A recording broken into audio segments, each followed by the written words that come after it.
I'd like to welcome everybody to the September edition of Tips and Tricks.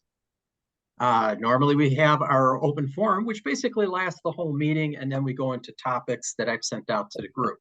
So I'd like to ask the group, those present, does anyone have any questions questions or computer-related problems that they'd like to post to the group?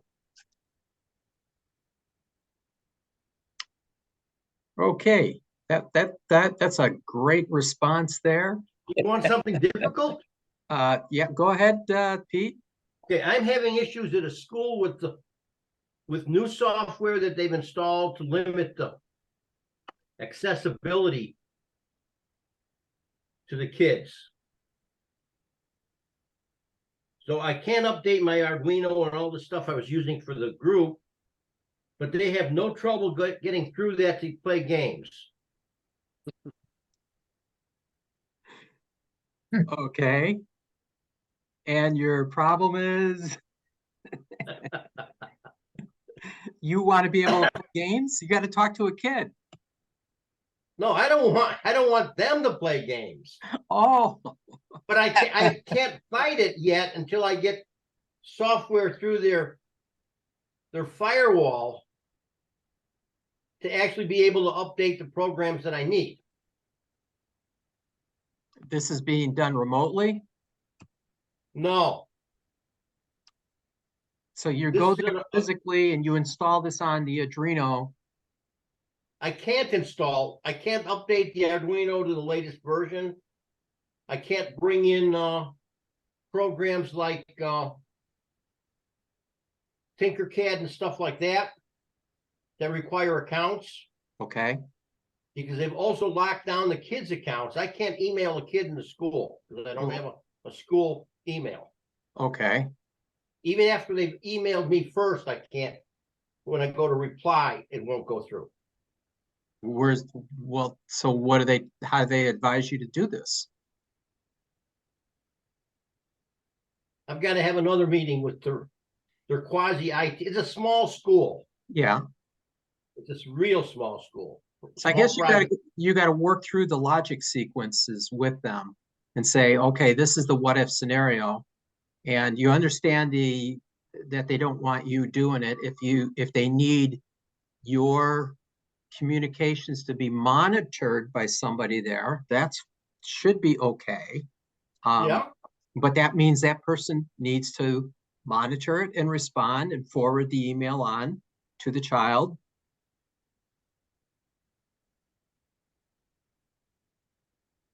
I don't know what else to tell you. Yeah. I'm venting right now. Yeah, right. So how to do the updates that, they should have a vehicle for you to be able to come in physically and do updates on the device and then have it tested by their department in real time. They seem to have lost the admin password. Oh, that little piece of paper, what did that mean? How about admin? No. Admin's a login and admin's a password. Will that work? No, the last admin left after she installed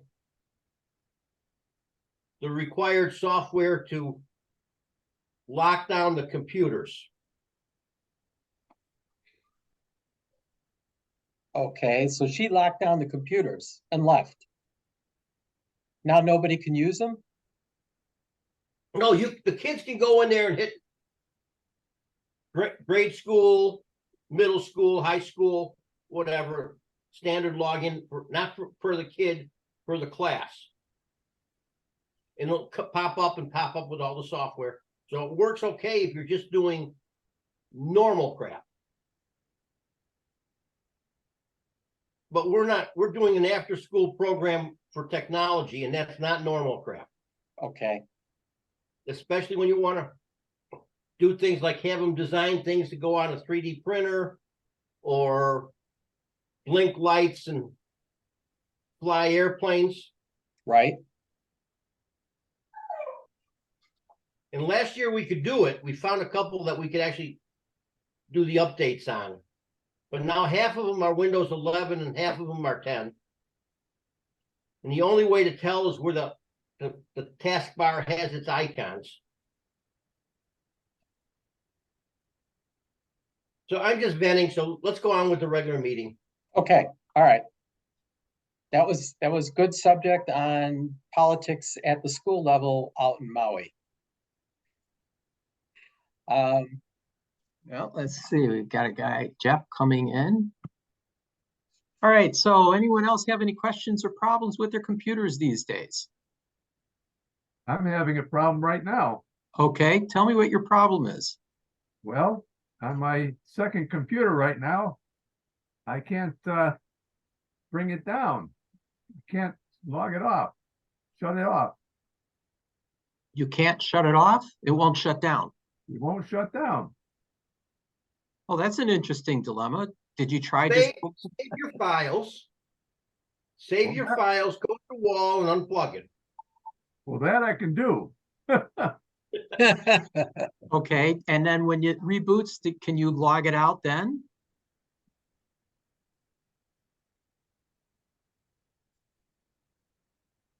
It's not going to like you for pulling the power, but that does usually work. Well, that I can understand. Well, it is shutting down because I hit the power button on top of the machine. But I went to the little window in the far left corner down at the bottom, and it did nothing. It wouldn't allow it. Anyone know why this is running Windows what? 11? Windows 10. Windows 10. So you went to the start bar and you clicked on the power button and you told it to shut down and nothing happened. I couldn't even get to the power button. I clicked on the little window in the corner. Oh, it wouldn't open up showing me the power button. okay. So you couldn't see your taskbar. Well, I saw the taskbar, but it wouldn't open up giving me the choices of power button. Okay. Does anyone know the shortcut keys for making it do a shutdown? Well, you do Control-Alt-Delete, the three-finger Yes. salute. That's true. And Control-Alt-Delete will bring up Task Manager. And then Right. I believe in one of the options there is to do a shutdown. Shutdown. Okay, well, We'll see if that works. Sometimes what could have happened, and I don't know, this is just a guess, something could have screwed up your screen resolution. And when Yeah. you move your mouse to the far left, you're not seeing the whole bar. Something is disappearing in there, or it locked out the taskbar for whatever reason. okay, well, that kind of thing was possible. Earlier than that, when I was trying to get something else to work, I tried to put an SD card in to get some pictures to copy over to the machine, and it wasn't recognizing the SD card. Looks, Bob, you got a comment? Yeah, it's Windows X. It's Win X. So the Windows key X will is supposed to bring up. Oh yeah, it does bring up the various actions you can do. And one of them, about second from the bottom on my Windows 11, don't know how it is on Windows 10, is shut down or sign out. Hover on that and you have all these other things you can do. Oh, look at that. The other thing is Windows 10 and 11 by default don't actually shut down. They go into a hybrid hibernate mode. And if that hybrid hibernate mode gets corrupted, then you are going to have to shut down Windows for real. And that means you have to go to your advanced startup in order to completely shut down.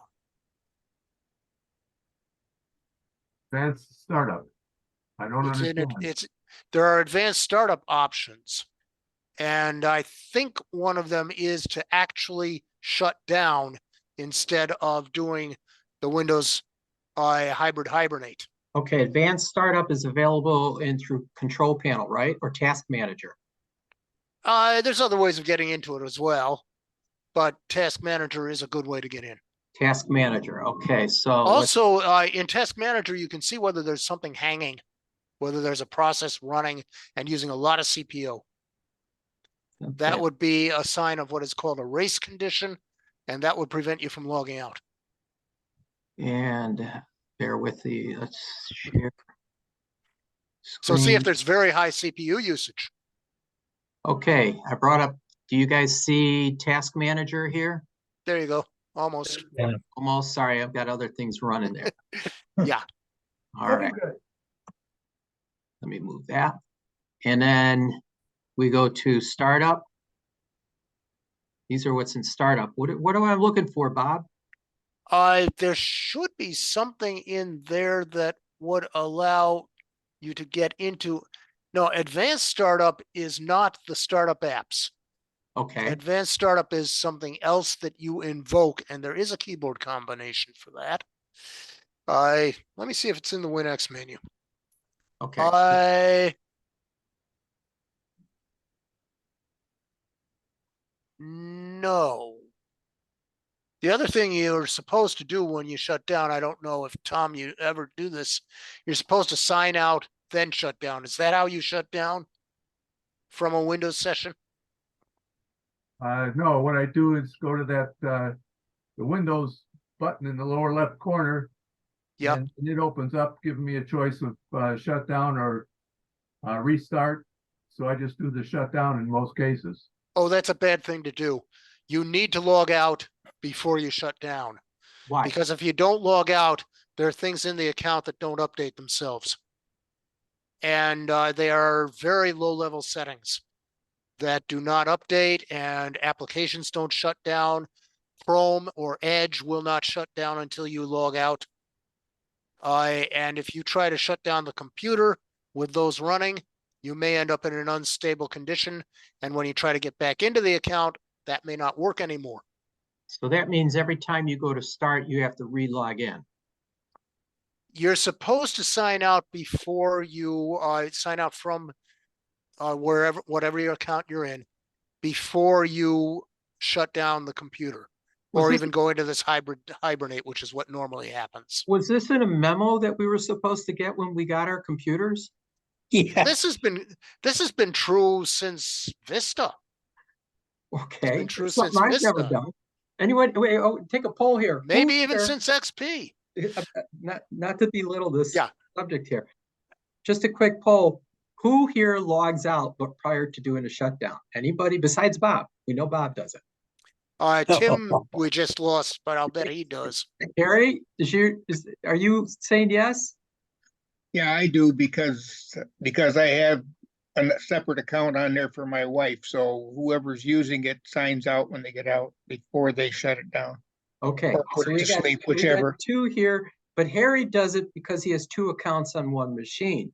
So it's not necessarily to do the cleaning house maintenance that Bob is enlightening us that we should be all doing. Now we're all screwing up here. Yeah, well, this is why over time. I had to do it at Sears because they kept the machines on so they could do midnight updates Right. over the network. Sometimes you do want to leave the computer on but logged out so that you can let things happen like automatic maintenance, which can take hours and hours now. When I'm the So- only one using like the laptop, I don't sign out of it. I just shut it down. Yeah, well, eventually what will happen is garbage will accumulate, and also there may be things that won't close out properly when you do a shutdown that way. Over time, or if you're very unlucky, this may be the time it happens, something just gets out of sync with something else. And the way Windows realigns that is during the actual shutdown, after you log out and you shut down the computer, you'll probably see that wheel spinning or whatever it does in Windows 10 these days. And this will be an indication that things are happening behind the scenes. The NTFS journal is being updated. The file system is being looked at to see whether it needs to be repaired. Various other things may happen during a shutdown. And if anything goes wrong, that shutdown may hang, or it may send you a message as to what it's doing. It may be checking your file system. It may be installing an update. You may have an update that's only partly installed. Things like that. Drivers, when they install, you have to get logged out and then shut down. Usually the logout is part of the shutdown process, but it happens too fast for some things to complete sometimes. I tend to turn off all my applications before I go to shutdown. Oh, another thing, Tom, do you leave applications open when you do the shutdown? No, I shut off all the applications. Good. And then I go to Including the shut down. browser? Well, the What's that? browsers do not shut down until you log out. Yeah, They have processes running in the background. I believe I understand that part of it, but you know, I just back out of everything until I'm ready to go away, and then I shut down. Yeah, that means you're shutting down with things like browsers and possibly driver-related software still running. Yeah, And you're suddenly shutting it down, and you may catch it at a point where it hasn't completed something. yeah. if he gets it back up and running, he ought to do that system file checker. Yeah, SFC scan now, DISM, restore health, the one we keep hearing about. That would be something you should do now because you have been doing this for so long the way you do it. So anyway, my point is there are things that may not have gotten through to their completion because you haven't logged out in a long time. Okay, what is the way that I should, what was it? Instead of just shutting down the system, I should log off? Yeah, you're supposed to log out from the account, then at the lock screen, hit the shutdown. Okay, and how do I log out? WinX, logout options, and one of the options is just log out. Think, I guess I have to say I don't understand what you just said. Oh, well, there's always share screen, and I can show you what I'm looking at. Okay. Now, if you can see my desktop, everybody can? yep, Yes. Okay. On my keyboard, I'm doing the Windows key and X. Do you see the thing that pops up? yep, Yes, I Yep. see it. And we are doing shutdown. Do you see the second flyout? right, Yes, You can sign out, which is what's safe to do. You can put it to sleep. You can do that directly. That's safe because all that does is put it to sleep. Then when you log back in, it just wakes up. That's Yeah. okay. But because of the way Windows does its shutdown, you're going to want to do a shutdown, or even if you think something might still be in process, try a restart, which will bring you back to where you are, except you'll have to log in again. So any way you do this, except a direct shutdown, you will be logged out. During a direct shutdown, the logout happens so fast, some things don't complete. Is okay. it a little clearer now? Yeah, I've done the bottom three of those. I've never done a sign out. Yeah, well, this may be part of the issue. so Okay. Bob, I don't see those options listed. When you go to the lower left-hand side and you go to the start bar Yeah, and you pull up the shutdown power button, logout is not on there as an option. Right. it is in Windows 10 and 11 if you do a right click. If you do a left click on it, you will get your start menu, and then you'll have a power button, and that power button is different. The power button does not give a log out or sign out option. Right. It gives sign in options. And if I were to check sign in options, it will take me to my settings. So you don't do a left click, you do a right click if you Well, want to do it that way. I have found, since you were talking, I did the left click, not noticing that you said right click. I did the left click on that window, lower left corner. Yeah. And the second from the bottom shows shutdown or sign out. Okay, on Windows 10, it will still do that. 11 won't.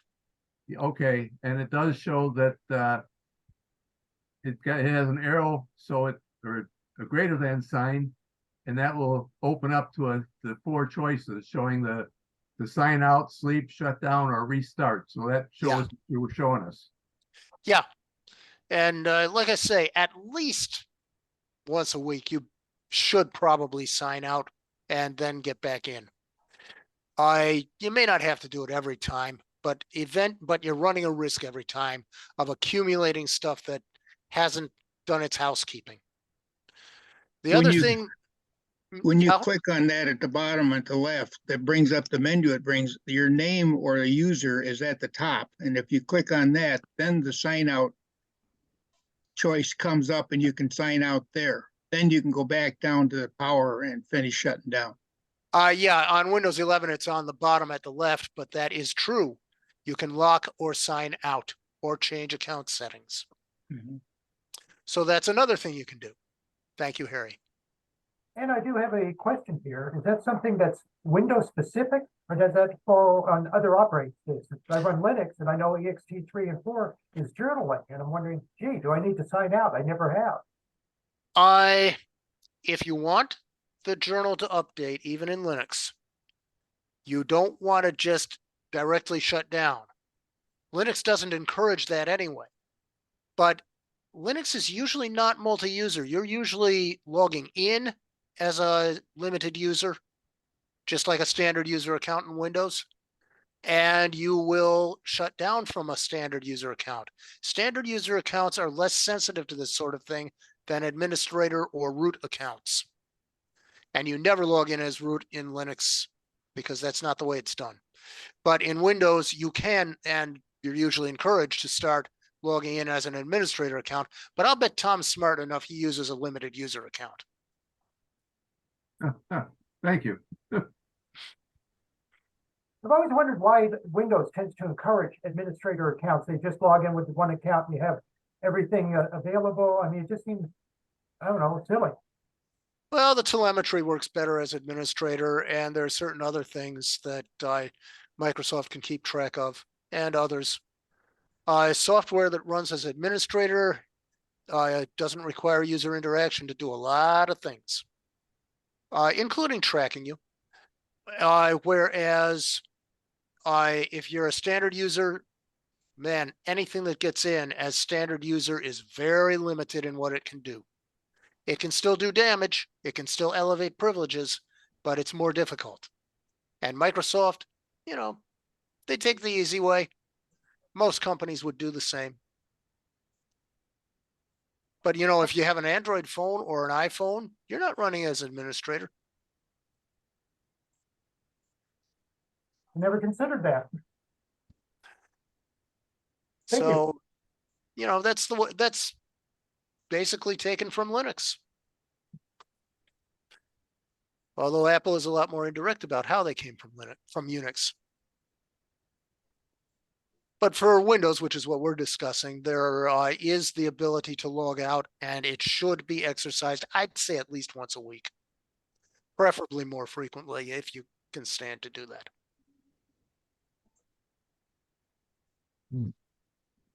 And also there are these cleaners like CCleaner, which can clean up things, and that also helps to reconcile some of this stuff.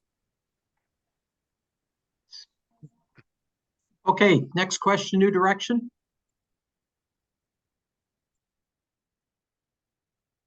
Okay, people are not having problems with their computers. Nobody's anyone here looking to do a Windows 11 upgrade?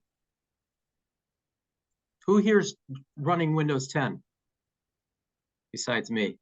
All right, those of us that are still on 10, why have you not moved up to 11? Go ahead, Tom. Well, my computers won't handle 11. Okay, that's a good bona fide reason. Jeff? I have an older processor, a 6000 series Intel processor, and I'm locked out. So you don't have TPM availability to you. So that's same as with Tom. Pete, Same as me. same with you. Okay, so I guess we can't impress upon everybody to move up. I myself, I have a couple legacy machines that I won't be upgrading, and my current one that I'm on right here, I don't plan on updating. I probably will wear it out before I upgrade it, and then the next machine I'll get in so many years is going to have Windows 11 on it from the get-go. That's just currently, unless I change my mind on something. Because I guess when I hear things like Bob was saying, well, you can't do that anymore on 11, and you can't do this anymore on 11. Those are discouraging words that I have been finding as a commonality across Windows 11 as they've taken away functionality. Now, Sanford, it's not that it's gone. It's that Okay. it has been moved in such a way you have to either uncover it or you have to start to learn the command line. Okay. And that's, to me, That's It's gone, in my opinion. yeah, it's just wrong. Yeah. But they've been doing this Right. all along. They've been moving stuff around and hiding stuff on us and taking away functionality. Simple things like IP config or something like that used to be real easy to change your configuration and stuff. I know it's still there, but I'm saying just an example of one of the things that have become a little more elusive on making changes on your system. Anyone else? Go ahead.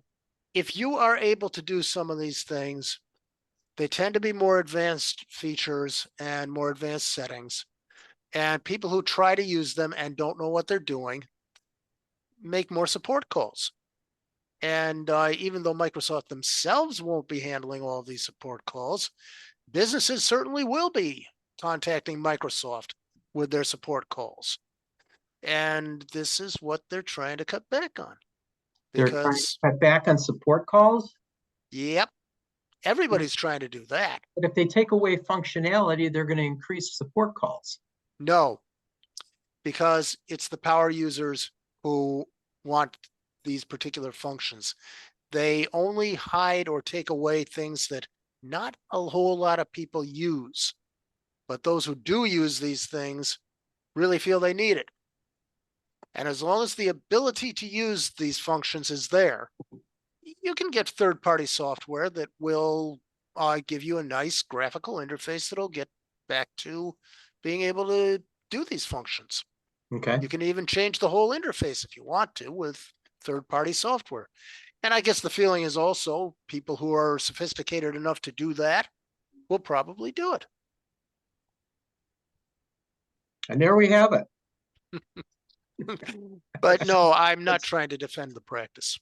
Some of us slower people are finding that things get changed whether you want them changed or not. And sometimes you're not in there a number of hours a day and you go back to look for something and all of a sudden it completely has changed or maybe disappeared and you really got to go hunt for it, which takes away some of the fact that they want people to use this as a more of a not really a computer, but as a piece of hardware that, like a toaster.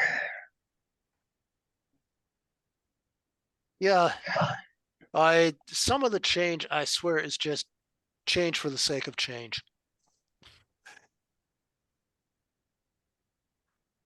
That they do like to do, change for the sake of change. If they didn't, then the programmers wouldn't have any jobs. Well, maybe they can fix all the updates. There you go, artificial intelligence. Yes. I would like to diverge from topics just for a moment and remind everybody that the ballots are out to nominate our officers. We do have 2 write-ins sections on there because nobody has offered to run for those positions. And we do need to fill those positions, specifically the vice president's role. Bert is going to be stepping down this year and not continuing at that. We need somebody to take the spot of vice president because our club cannot function without these offices being filled.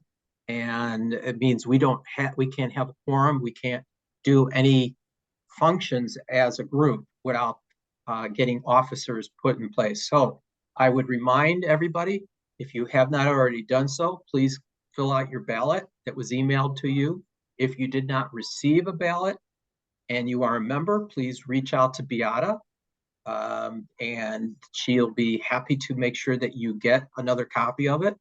And I would encourage you, when you submit it, to go ahead and fill in or write into those positions that are open that have nobody in place, because we do need to have somebody in there. I had trouble typing in West or yes. I couldn't get it to go, so I just had to put in, I think she did. Two yes reply or whatever. Right. I think now I had no control, no input on how Beata sent out this email. I think it's not really a form that you could write in. So, I think what you got to do is just actually put something next to each field and say what you want it to do, like yes, no, or whatever, and then email it back to her. It wouldn't even take an X or yes, it wouldn't take anything. So, so I just put, in the reply section, I just put, 2 yes votes and, yeah, well, and sent it. So, Bert, do you have any insight on how she did that form? There was a problem there. If Gmail was used, it wouldn't work. Okay. Oh, yeah. See, and I was using Gmail myself. I use MSN, it didn't work either. So, okay. Tom and Tim and Beata did that themselves, so I have no idea what they did. Okay. All right. They sent out that the ballots. Yeah, I don't know why, but as long as you please respond to the ballots. Tom, you missed this part of the conversation, Tom Soltis, and that is you should have received an email with the ballots for officers. If you did not, please reach out to Beata and make sure you get a copy from her. There are two write-in spots in there. We need people to fill those vacancies, including vice president. So please, Tom, put your name in there that you're willing to be the vice president and email that back to Beata. We do need somebody to be written in there. Don't just send it in without anybody, because if we don't have some candidates go into those offices, we cannot function as a group. So no, I got an email, so therefore I didn't get a ballot. I printed out the email which had the ballot on it. Yeah. And that's what I sent in. Okay. All right. That's good. And like I said, as long as you put your name in there for vice president or secretary, that would be great. I really appreciate you doing that. Good luck. Well, write in somebody. I did put Mick's name back in it. I did not need to know that you did that, but I do believe Mick is not going to be willing to do that position at all. And Bert has also positively said he's not going to be returning this year. So we do need those two positions. You cannot nominate somebody like myself who's already a regional director. I cannot hold one of those other spots. So you have to pick somebody. Maybe Pete wants to do it,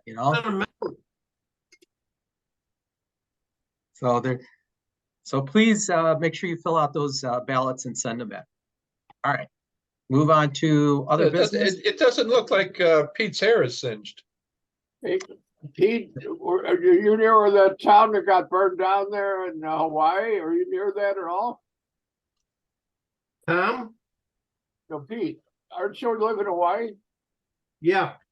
Are you near where that fire was? Liana or whatever? Lahaina. Are you near that or no? Yeah. How far away are you from that, Pete? Time or miles? How It far? makes a difference here. Miles in this case, because fire can leap over. 4 down the hill. About 15 miles on the road, 15 miles, okay. Wow. 45 minutes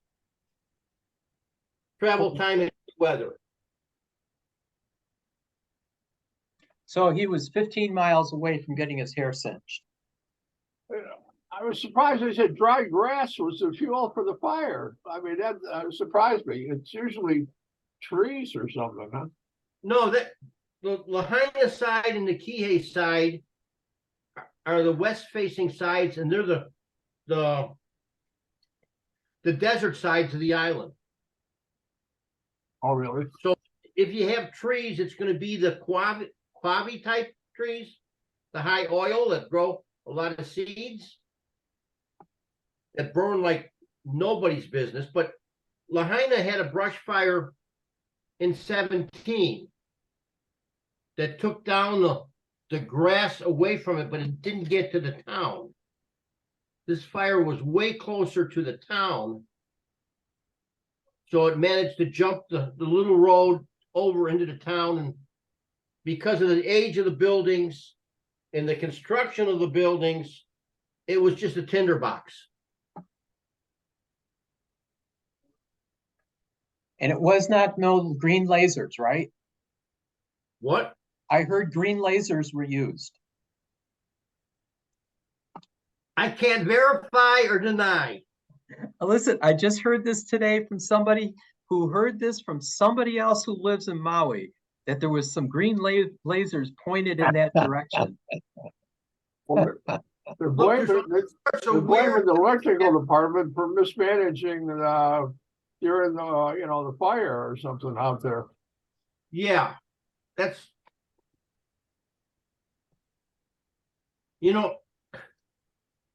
unless it was China with green lasers, but then I don't think green lasers get hot enough. I don't think so either. I think color I know temperature. China's got some satellites out there that are doing ground mapping, Yes. and I think you can see the light, but they're not the power type that can actually set fires. And the thing is, a lot of that big circular area, if you had green grass that was 20 or 30 foot wide between yourself and the fire, or a parking lot or something like that, you weren't affected. Hence that one house that is on the coast that did not get burned in the church. If you look, they had non-flammable steel roofs or tile roofs.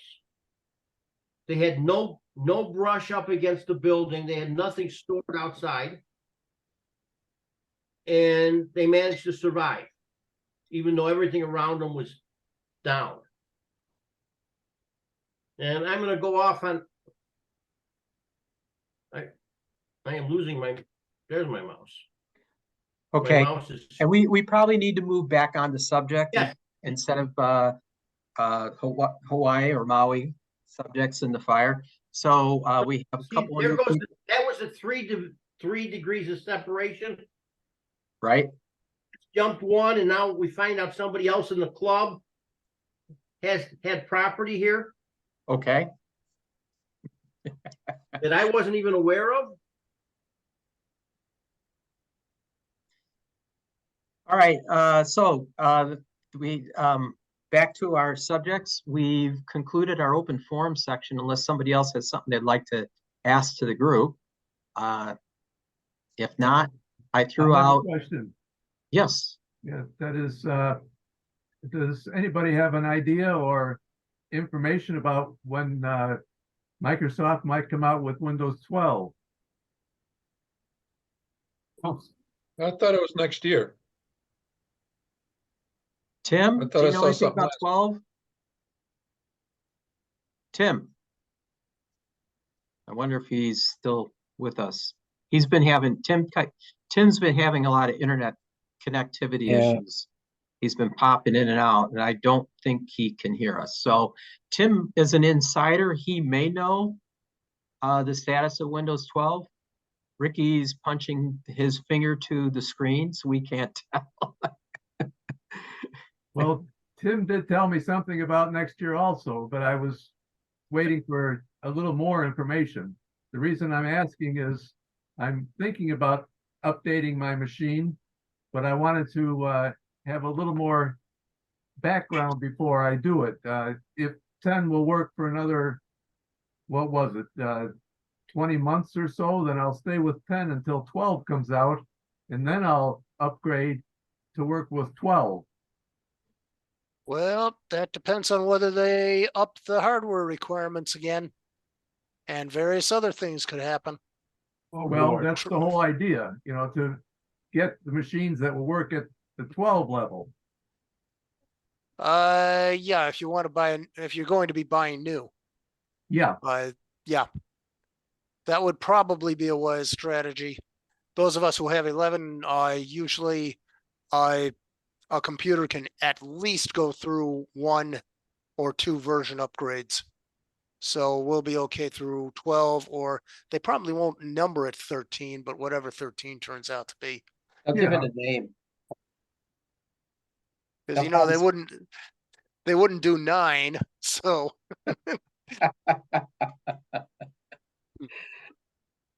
So switch back to a year like they did, you know.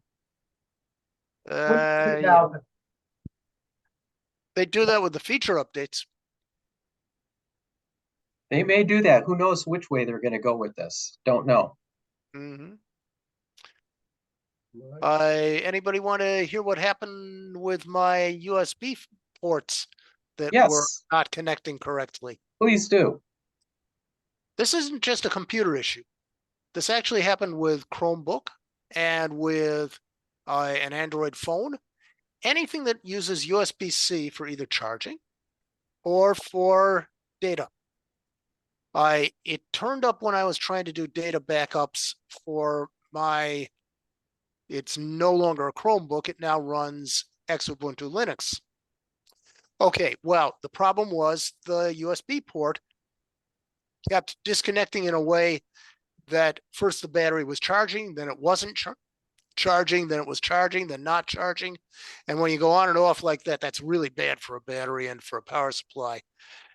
So I struggled through the backup. I was going, I hope I don't kill my hard drives and all this, my data and backup drives. So what turned out to be wrong?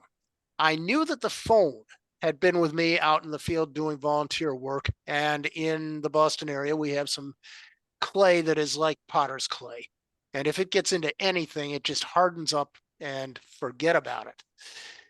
I tried the old wooden toothpick trick of cleaning out these ports, and I tried a little plastic, but then I read online that people have, if they're careful about it, they've had success with metal pins or needles.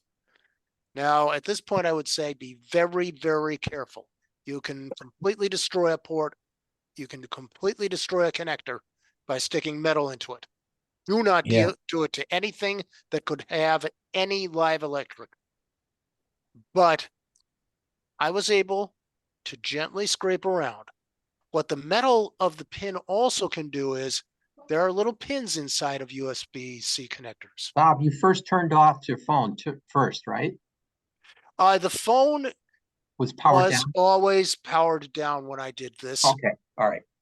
When I plug in to recharge a phone, I don't do it with the phone running unless I have some reason to suspect that something's wrong with the charging, which I was testing, but yeah, the phone was off. That's the other thing. The device must be logged out, must be off.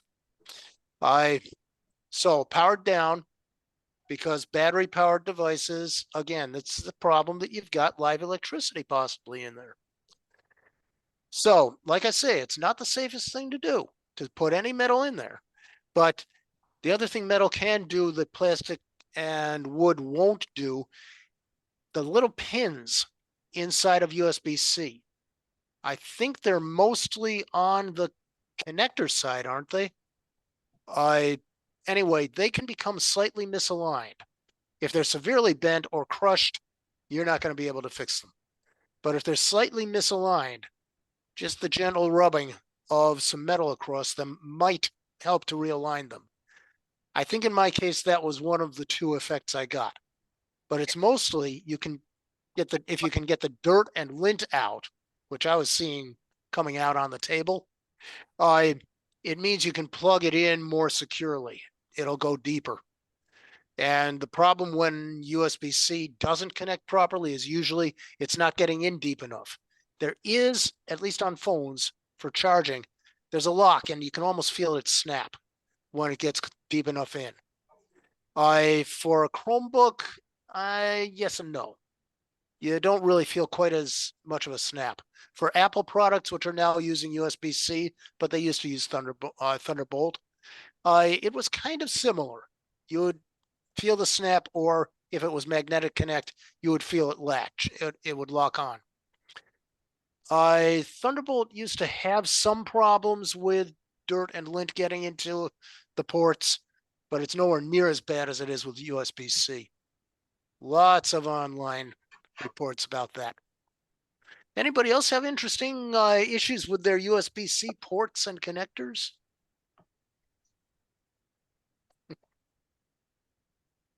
No. One other thing. I was going to buy port extenders or connectors that you would normally use to connect cables end to end, female at one end, male at the other, so as to spare the ports on the Chromebook from having this kind of garbage get into them again, because I don't want to have to replace those ports on that Chromebook. I probably could not do it. The phone, it's okay. It's a daughter board. It can be replaced. But the Chromebook, not so much. And it's a pretty expensive Chromebook. So I went online and I could not find any straightforward USB-C that had better than 5 or 10 gigabits per second. I wanted to make sure I had the full speed because of the data transfers. It turns out USB 4, the upcoming standard, those connectors are backward compatible with USB-C of previous generations. So that's what I got. I got a couple of USB 4 port extenders. And, they look like little tiny port extenders. I won't put it on the phone because that goes in your pocket and it's going to stick out too much. But I don't mind that happening with the Chromebook until I want to take it someplace. And even then I can probably improvise. But that way I can plug the cable and the charging cable and the data into these extenders. And if anything's going to wear out or get ruined, it's going to be either the cable or the extender. Trouble is the cable on my dock for the Chromebook so that I can put in these external drives for backup. That cable is physically attached to the dock. It cannot be removed or replaced. It would mean replacing the whole dock. So that one I've got to keep clean and functional, or else I have to get a new one. And they're not easy to find anymore. Don't take it to the beach. Well, don't take it out anywhere around the Boston area because our mud, like I say, is like clay. So that's Or the go to story. Burning Man with it, right? Yeah. I've never had any problems with USB-C, and I work with them all day long. Well, you must be taking good care of yours. No, I've had USB minis go bad, and that's why a lot of equipment is changing to C. But USB-C is now the national standard. Come the end of 23 or 24? Right. So everything that I get now is USB-C that has it in there. I've replaced a few USB sockets. It's not a hard thing. It's easier than the USB minis. Yeah. That would be true for most devices. Chromebooks are a little bit weird because of the way they're put together. You'd Yeah, have to have well, somebody. Yeah, I've got plenty of Chromebooks, so I've never really had a problem with them with Yeah. the USB-C though. Well, like I say, your house must not be as dusty as mine. No, I wouldn't say that. But anyway, online I read a lot of reports, and there are whole Reddit threads about, oh yeah, that happens to us, that happens to us. Dozens, maybe hundreds of people, and there must be many more. So Are there any- yeah. Go ahead, I'm sorry. Go ahead. No, that's okay. I was gonna change the subject. Well, why don't we? All right. Rick. Bob, I have a suggestion for you. Yeah. When you want to clean a port like the C port, yeah, instead of using something like the metal pin, I might suggest that you'd use something like a brush for an electric razor. The trouble is that won't get this hardened up clay out, and it won't get really compacted lint out. At least it doesn't do it completely enough to get that really firm connection. Some USB-C may be better than other USB-C. Okay, Rick. Anybody, are there any Apple users for iPhone users? I'm an iPhone guy. Anybody are you in the beta? Have you downloaded iOS 17 yet? No. Well, No, iOS 17 is a whole new ball game. And one thing I learned today is that my Apple Watch, I downloaded the iOS 10 on it, I guess it is, and I'm able to go like this with my fingers to answer my phone. So in other words, if my phone rings, you double tap your fingers and it'll pick up the phone. I couldn't believe that. It kept telling me double tap to open, and I had no idea. And I finally read up on it and found this today. Double tap your fingers will do many things for the new operating system. 6 times tonight. Give it up for Doja Cat. Okay, give it up for. Yeah, well, we're watching the MTV Awards at the same time. On another note, I had an issue with my Xfinity cable where they're building a house across the street and somebody cut the cable. So this was last Thursday, and of course Xfinity couldn't get out to my house until Saturday. The guy came on Saturday and he said he couldn't do anything because the box is across the street. So they'll have to send somebody else out. Of course, he said they'll be here tomorrow. That'll be Sunday. I said, yeah, right. Well, they finally came today. But my savior for the whole thing was I have that T-Mobile home interconnect.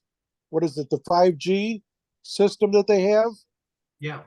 And that's the one that's a flat $50 a month unlimited. Well, I was able to power up everything in my house, every camera, everything with it. I used about 45 gig in a few days, and was able to watch TV because we have YouTube TV also. So I was able to watch it, and now I'm contemplating to get rid of Xfinity completely and just keeping them for the internet. Have you ever done a speed test on that, Rick? Yes, I have. In the beginning, I have. I haven't done it lately, but it is very fast, and I'm very happy with it. I had no dropouts, no nothing. I had the unit before downstairs, and I brought it upstairs. I put one repeater in because there's one area that was hard to get. The thing was covered fine, and I mean, this thing was flawless. I even got to the point that I started to change all my cameras onto that system. Are you on that system right now? I'm not sure. Okay, because you were just breaking up there. Yeah, I'm not sure. It could have been the TV too. Yeah, no, I'm not sure what system I'm on because the other internet is closer, so maybe that's what I'm on. But yeah, I was pretty impressed with it. I mean, I have 7 TVs that all use the that were using the internet. So it was, like I said, very impressive. And I was able to use it for work too. So 5G internet from T-Mobile, I'm very happy for $50 a month, no tax, everything's included.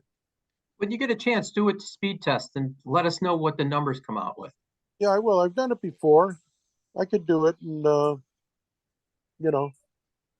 too bad I don't have another phone with me. I do it right now. Okay. So, Well, that was yeah. Okay. Anyone That's else got any more questions or comments? Okay, I sent out to the group a bunch of topics. Oh, before I go on to that, I did want to remind everybody that most everybody knows that we have a YouTube site, and that is, if you go to YouTube and you Google Chicago Computer Society, I'm sorry, you put in the search box, not Google, but didn't even know Google owns YouTube. You put in the search box Chicago Computer Society, you'll land on our dedicated landing page. It's also included in our links that are sent out with meeting notices where you can find our YouTube videos.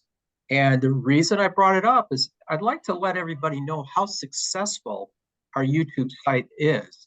We have been viewed over 1,509 times. This was as of last week.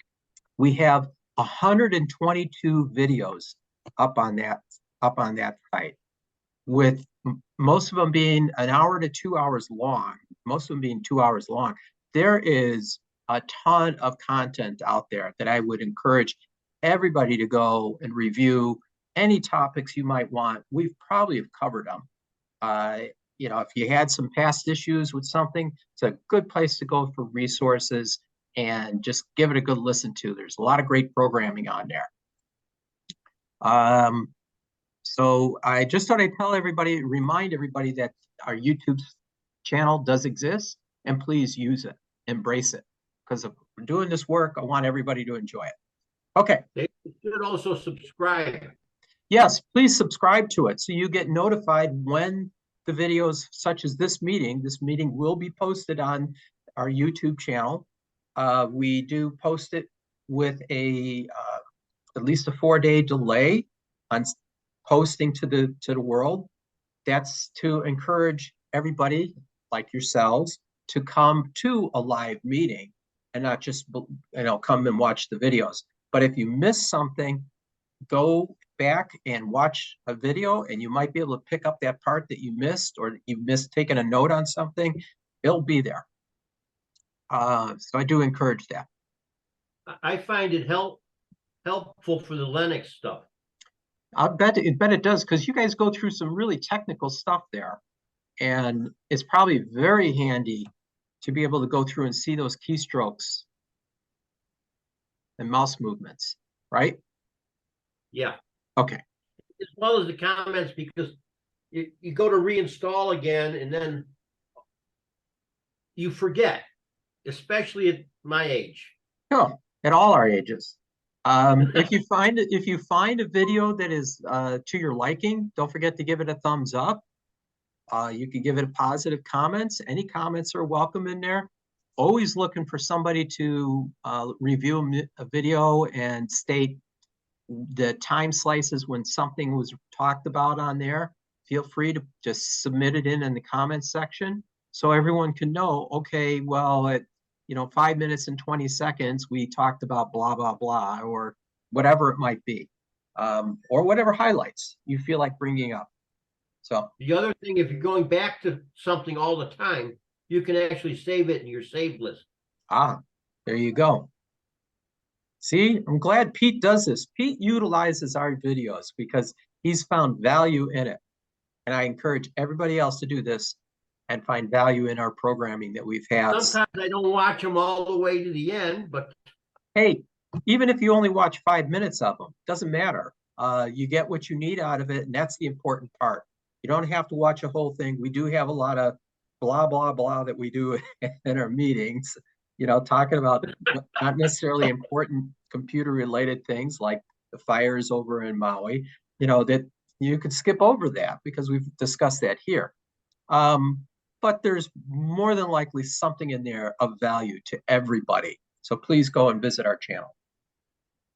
Okay, so I sent out a list of topics to the group.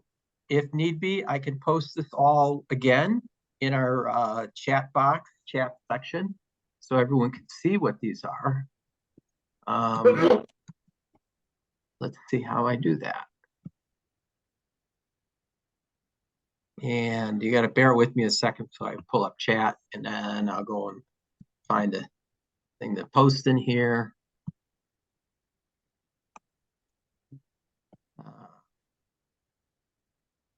Brain's got to work over here on this one. Does everyone need me to post this? Was that the comments that, or the listing on the last one? The one that was sent out yesterday Yeah. or today? Okay, it's too much for me to put in there as one. I'll have to make it as a PDF and send it out. Yeah, I've got the tonight's meeting one. Is Right. it listed on? Yes, it was in with it. When you got the link, it was listed in there at the topics. It's right up towards the top. I'm good.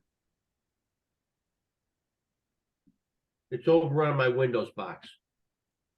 Gotcha. All right, so let me go and print this to a PDF.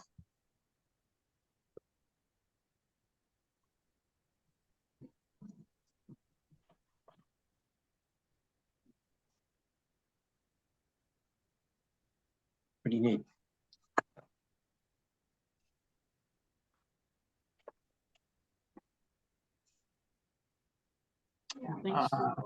Okay, bear with me. I'm still in the midst of figuring this out. And I'll put in topics. 912, 9-12.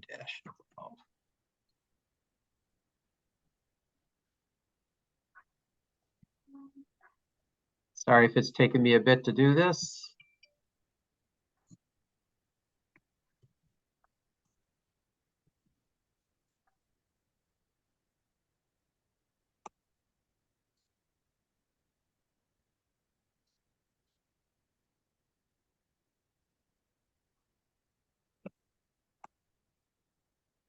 There we go. All right, I sent it out as a PDF. Everyone can open it up and read it if you'd like. If you didn't get it or didn't see it in the emails. And who'd like to pick something from our list of topics for tonight?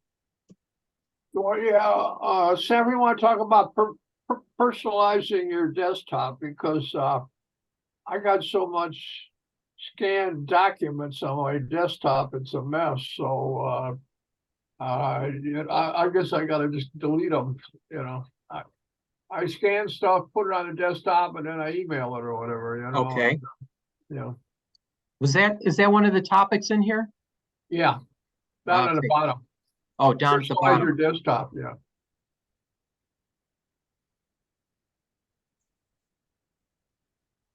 Speed up your Windows, disable features, cell phone.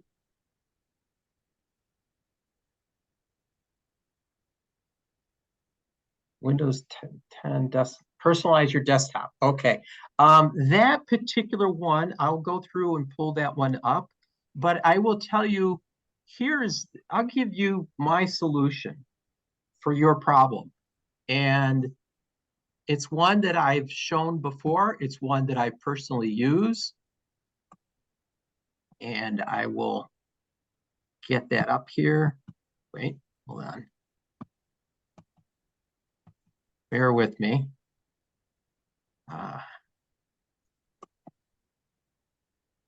The product is called Fences. And I will find the website and bring that up for you.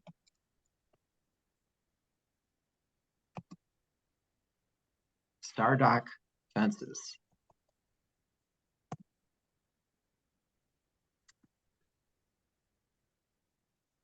Stardock software. Yep. And I think I have some coupons for it for $9. Yes. All right, let me do a share screen on this one.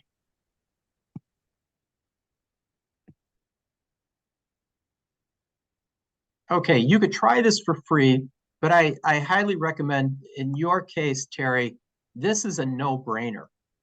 All right, so if you look at this particular screen that's flashing through all these screens that are on here, this is how you personalize your desktop. You can use this software. I wish it would slow down what it's doing here. Let me see if I could show you. My desktop might make it easier. Let me do this. All right, everyone seen my desktop? Are you guys seeing my desktop? Yeah. Okay. Yeah. All right. Yeah, I'm sorry. Was that a yes or no? no, I don't see it. I just see this, you know, some apps or whatever. Yes, we're seeing it. You're seeing it. Okay. Yes. So my desktop should look like, you see program folders or that I have here. And you see me moving this, Terry? I'm just seeing apps. I don't see any, You're seeing apps. Can you be a little more descriptive? well, maybe here I'll do this. Yeah, all I see is a bunch of apps. I don't see your desktop at all. You see a bunch of apps. He's Are you- seeing your desktop, Sanford. Yeah, I he's think seeing, he's seeing the icons. he's seeing the Right. icons. Okay.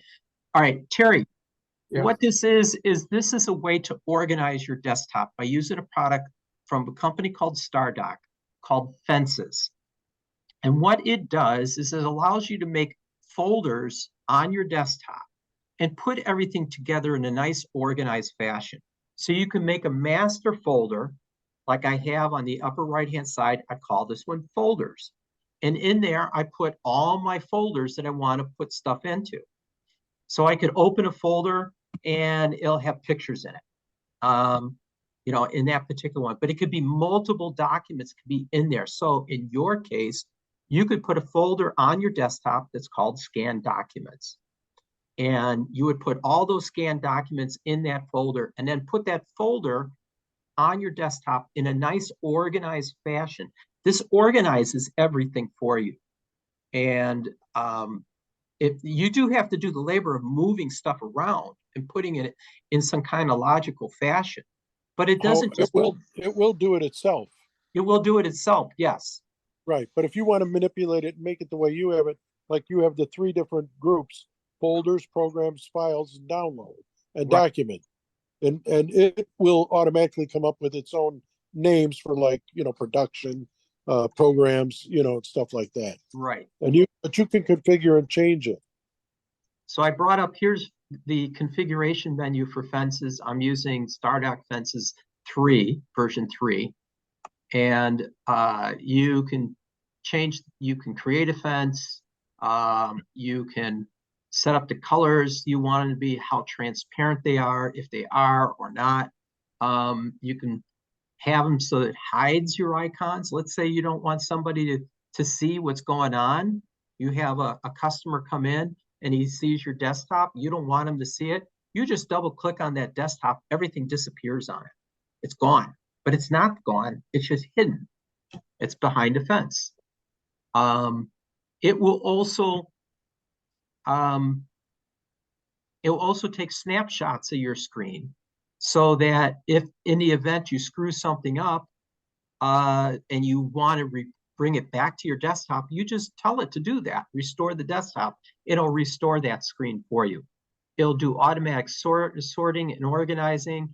You can set up the rules for it, the layout that you want to use. The bottom here shows the screen snapshots that it takes automatically. Every day it takes them.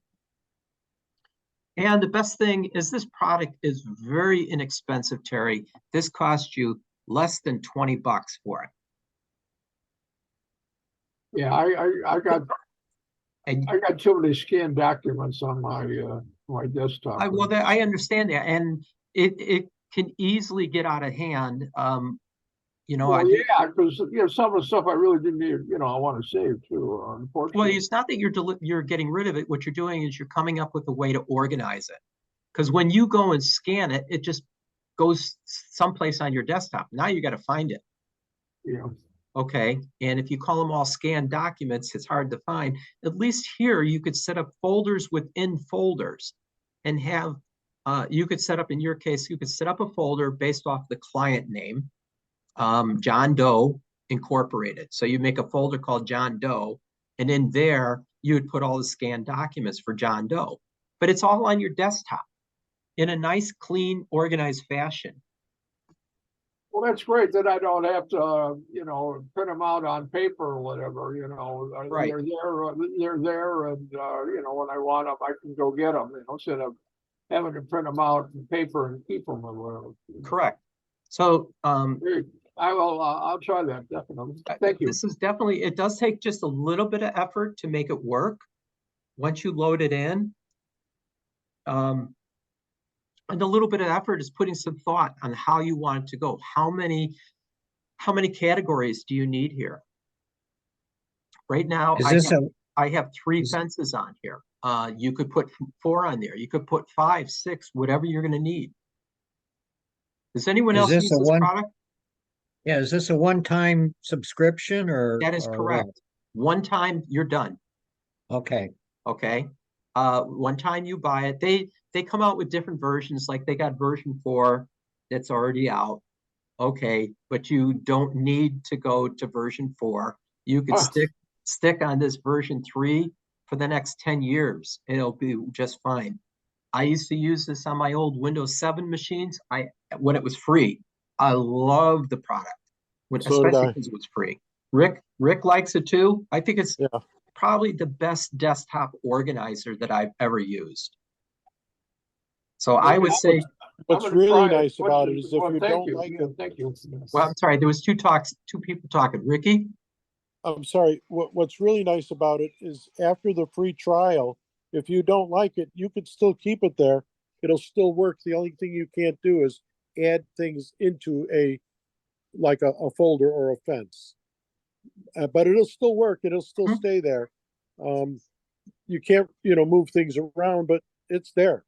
I finally, and then when you start up your computer, it'll remind you to enter a license key or something like that. But after a while, I just turned around and paid the $9, and that was it. Because they'll send you coupons once you expire. Yeah, as a matter of fact, I gotta do something. I gotta do a document. what was that, Terry? I got 2 documents on my desktop. I gotta get that on. Thank you. Carl, you were getting a lot of echo in there. I figured that out as soon as you said, "What is this?" Okay, I'm doing this differently. I'm using the iPhone this time. I haven't used this before. I've always used my computer, so. All right. Sorry. Okay. Oh, we're still hearing an echo. Really? Yep. How about Okay. now? Carl, let's see. No, No, I lose you. yeah, we hear you. We hear you. All right, so I'll go back to this one category here that we had, which was, okay, I was talking about Stardock fences. And then the other one, we wanted to know what was in this particular one, how to personalize your desktop. This was not organizing, this is personalizing. So we'll open the hyperlink and see where that takes us.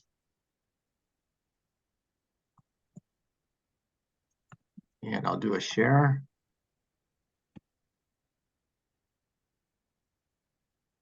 Okay, personalizing your desktop. So they'll walk you through some scenarios here in Windows 10. And you can choose personalize. And this is more like setting up your backgrounds, your pictures, that you can put pictures in your background. I'm assuming almost everybody here knows how to do that. You could change your font size in here. And it walks you through, this one will walk you through and doing your display size, whether you need to increase the size of the text or the apps, the resolution. Setting up clear type, which will make things easier to read.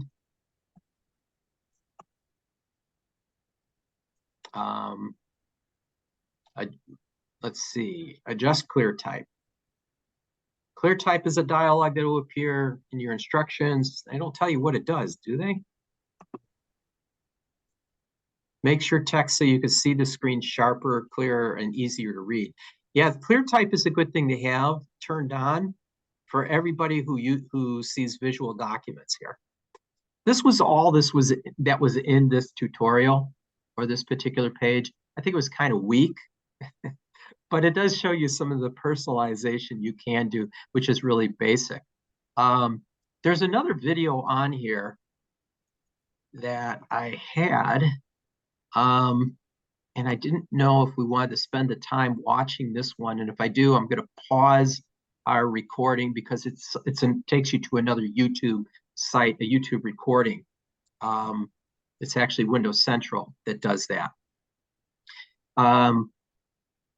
This one, I don't know if we should do this one. It's going to take 23 minutes to do. If everybody's interested, I'll go ahead and show this video, or we can bypass this.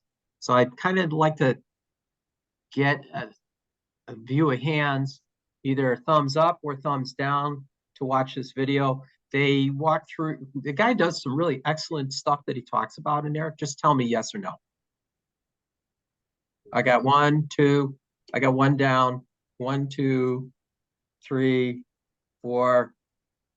I got 4.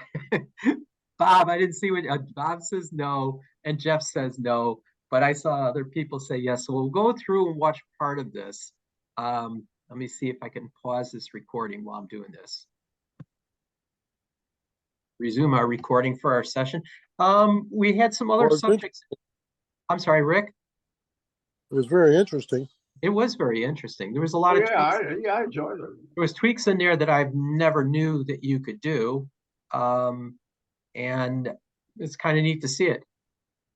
So back to my list that I had sent out, I had got tons of subjects in there, a lot more than I usually have.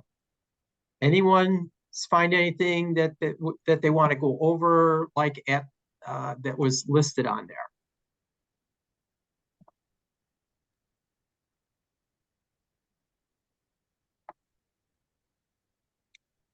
Wow, I got like what 17 things on there, and only one came up for a topic. Yeah, but Sam, too much is about Windows 11, and I think most of us aren't interested in that. You know. Well, some are, some are not, and I have to. Well, yeah, I know. Yeah, it is the progression where our OS is going, and I thought I'd give equal opportunity to everybody. There is stuff in there on this. I thought that disabling Windows 11 tracking features was pretty interesting. I don't know how that applies to Windows 10. I know Windows 10 has tracking features in it.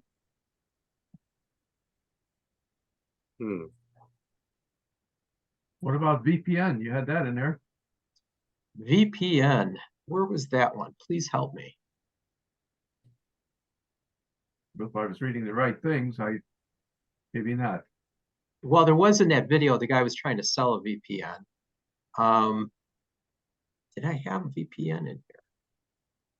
I didn't see VPN discussed, but what do you want to know about VPN since you brought it up? Well, the article I was reading, there were a couple of different things there, and it was talking about getting the right ones and how there's lots of scams out there, and of course there would be. But let's see what I'm looking at right now or using right now. God, I gotta find it. Oh, it's I think it's called iTop VPN. Okay. And that's what you're using? Yeah. And why are you using a VPN? Well, I guess trying to protect me a little bit from, well, other people seeing basically what I'm where I'm at. Okay, so tracking info is what you're trying to hide. Yeah. Has anyone here used the VPN for something similar to that? No. Yes, I do. Ricky, you use a VPN regularly? Yep. I use a program called IP Vanish, Okay, and I've had it for about 5 years and never had a problem with it. okay. Is that because you don't want some of your clients to find you? No, it just, I use it, well, I use it basically because of one program, well, that I have. It's, I can get TV from all over the world, and it's all done by IP. So I'll run that before I run the IPTV. Okay. It's a, and So I guess it's because because you work in a global fashion, you don't want one of those other people to tunnel into your system, correct? correct. Okay. Yeah. Which would be a very valid reason that if he's hiding his actual location or his IP address from other people in other countries who may decide, hey, this guy is making a bunch of money. Let's see if we could steal his money, or we could take over his system and get control over this software or something. I could definitely see that as being a reason to protect your assets. Well, basically, like when you're on an iPhone, for instance, you're using they're doing IPs all the time. Right. I'm sorry, VPNs. And there's another program on there that I use. What is it? DuckDuckGo. DuckDuckGo hides your whatever you're doing on there. Right. Otherwise everybody's tracking you. I mean, they track you every moment. I get in the car, I go to pick up my wife from work, and the minute I get in the car, it knows the date and time that I'm there, and it tells me how many minutes it is to pick her up. You know what I And how mean? long to get home. And how long to get back home is right. That I mean, it's like kidding me. that actually brings up a very big subject that I was listening to on a podcast. They were talking about the fact that when we buy a new car these days, they contain so much tracking technology that's in there, and we basically are waiving all our rights because the car manufacturers basically are saying, you want to drive our car, you have to accept all the privacy policies that they have in place, which are basically zilch. The car manufacturers are notorious at selling your data, your personal data. Could be, your driving habits, how long you're behind the wheel, could be where you go, what stores you frequent, anything like that. They can track in that information in your car and sell it. Tesla's very big on doing that. And They even know what music you're playing. Yep. Harry? They're also notorious for the fact that their systems are extremely hackable and becoming more and more vulnerable to people who can use their phones even to hack them. Yes. Without too much problem. So Right. that helps not only get the car stolen, which is supposed to have all these features, which means it can't be stolen. So that's among other things. Plus, they could basically just kill it out Monday almost anywhere on the road if somebody chose to target you. Right. Now, these are things I've not heard actually happen. I haven't heard. That doesn't mean it doesn't happen, but I just haven't heard publicly that somebody's had their car hacked and it's turned off on them. It probably has happened, or we know that it's a vulnerability that could happen. So the situation here is our federal government has not done its due diligence to protect us from this privacy information. And I don't have any comment on that. I'm just letting you know this is the status of where things are today. Well, then there's the other flip side of it. Our benevolent government right now is trying to protect our privacy and our children by refusing to allow us the right to repair, which could end the ability to use independent repair shops. Are they pushing towards it? I thought it was the other way around, that they're pushing so that we do have the right to repair. No, the Massachusetts law, which the people passed, the Biden administration, one of the administrators said, I refused to participate in any of the legal actions, the DOJ did not challenge the law, but the Biden administration just simply issued a letter to the manufacturers saying, ignore this law. Is And this that basically, is this related to the John Deere case? no, it's the repair codes. Repair. The codes that allow independent repair shops to do diagnostics and to do state inspections and to do repairs and replacement of parts. This is on automobiles. Yeah, this is cars. Okay. There is a separate issue with John Deere and agricultural equipment, and I believe that action is taking place in Illinois. Right. But I don't want to go down the rabbit hole of what's going on litigations out there. I just brought up the general topic of privacy and automobiles. So, yeah, well, you were talking about privacy, and this is one of the issues that the government is saying they think will exist if the codes are kept open or made more open. Okay. You're under the illusion that you have privacy?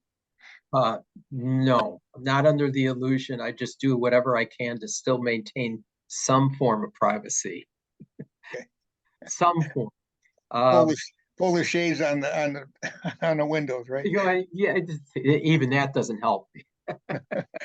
Wear your tin hat. Wear your tin hat. Okay, we're running out of time. So is there any other last topics that are in our group that the thing I sent out that someone wants us to cover?